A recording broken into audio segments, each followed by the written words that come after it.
Durante el desarrollo de esta guerra carlista y algo después, desde 1833 hasta 1843, se sucede, aparte de esta guerra,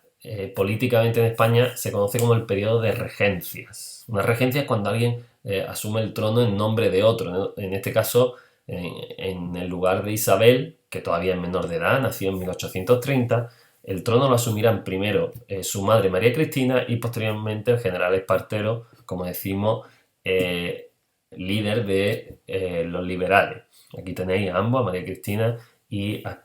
Espartero. En este periodo, sobre todo, nos vamos a centrar en cómo ya se definen las dos tendencias del liberalismo, progresista y moderado, y bueno, vamos a parando un poco en los principales elementos políticos, el Estatuto Real de 1834 o la Constitución de 1833. La primera regencia, la de María Cristina, bueno, lo primero que hay que tener claro es que María Cristina, al igual que le ocurría a su marido, a Fernando VII, ella no es liberal, es decir, ha sido educada en el absolutismo y es partidaria de un modelo, si no absolutista, al menos un modelo que conserve para la corona muchísimo poder. Es decir, las grandes reformas liberales no son para ella algo plausible, algo que crea que se debe llevar a cabo. Pero, dadas las características o las circunstancias de la guerra carlista, prácticamente no le queda otro remedio que apoyarse en los liberales, puesto que la mayoría o una parte de los absolutistas se ha ido con el bando carlista. Entonces, ¿qué hará? Pues bueno, de entre los liberales, normalmente optará por apoyarse, por darle el gobierno a aquellos liberales más moderados, aquellos que son más partidarios de dejarle una gran cuota de poder a la reina en este caso, y de aquellos que van a llevar a unas reformas mucho más limitadas. Los progresistas serían partidarios de reformas más profundas. El mejor ejemplo de este pensamiento liberal moderado de esta época de la regencia de María Cristina sería el Estatuto Real de Martínez de las Rosas, que es lo que se llama una carta otorgada, es decir, una especie de constitución, pero que no es aprobada por el Parlamento, sino que directamente la hace el rey o alguien o la reina o alguien que ya designe.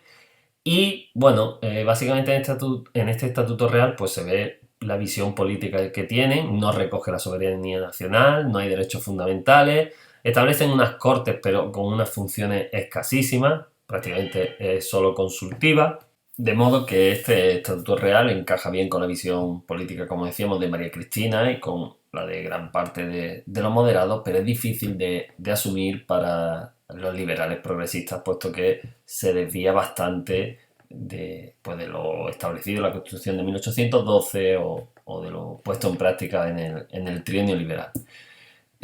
Por ello, y dadas las circunstancias, el malestar social, hay algún pronunciamiento, ya veréis que la vida política española de esta época se requiere mucho por los pronunciamientos militares como elemento fundamental, como palanca de cambio fundamental en los gobiernos. El caso es que María Cristina sí se verá obligada a darle poder a los progresistas que de forma interrumpida, no será de forma continua, pero entre 1835 y 1837 estarán al frente del gobierno en dos momentos diferentes. Es un periodo bastante breve, apenas 2 años, ya digo, no, ni siquiera continuo, pero será suficiente para que los progresistas pongan en marcha algunas de sus principales propuestas, de sus principales reformas. Una de ellas será la desamortización de Mendizábal, ideada por Álvarez de Mendizábal, que será tanto presidente del gobierno como ministro de Hacienda,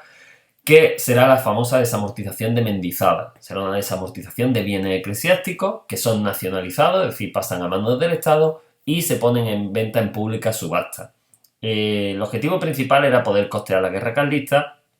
de paso castigar un poco sobre todo al clero rural que había apoyado a los carlistas, y había también un objetivo más a largo plazo de ir creando una clase media propietaria que fuera un gran apoyo del liberalismo. El otro gran proyecto de los progresistas en este periodo será la Constitución de 1837, que, aunque es una constitución llevada a cabo y diseñada por los progresistas, es una constitución a medio camino, es decir, contiene aspectos progresistas, pero también recoge algunas de las demandas de los moderados. Como aspectos progresistas, pues podemos señalar la soberanía nacional, que queda recogida en esta constitución, la división de poderes, una declaración de derechos individuales bastante amplia, algunas libertades como la libertad de imprenta, pero también es verdad que recoge propuestas moderadas o más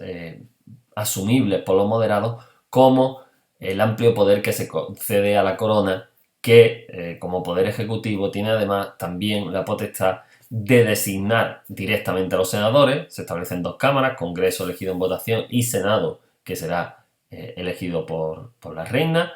Un veto ilimitado a cualquier ley que salga de las Cortes y la capacidad de disolver estas Cortes en cualquier momento. Por tanto, una constitución progresista, pero que si la comparamos, por ejemplo, con la constitución de 1812, recoge un poder mucho más amplio para la corona. En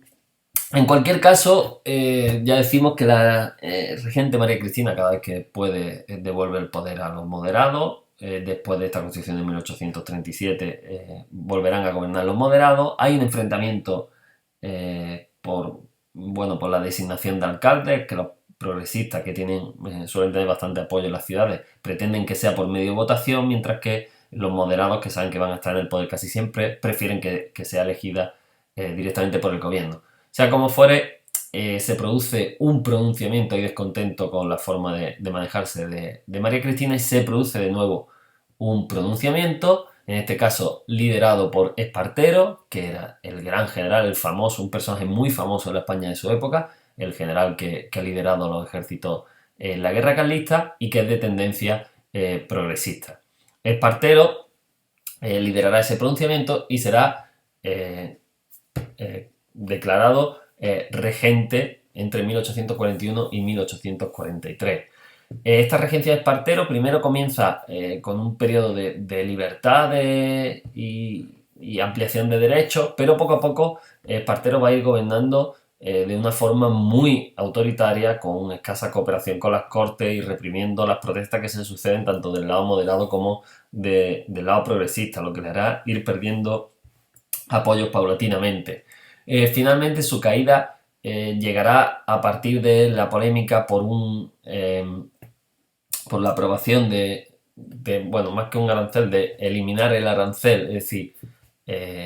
los impuestos que se ponían a los productos que venían desde el extranjero. Se quitan esos aranceles, es decir, los productos extranjeros pueden entrar con mayor facilidad en el mercado español, más barato,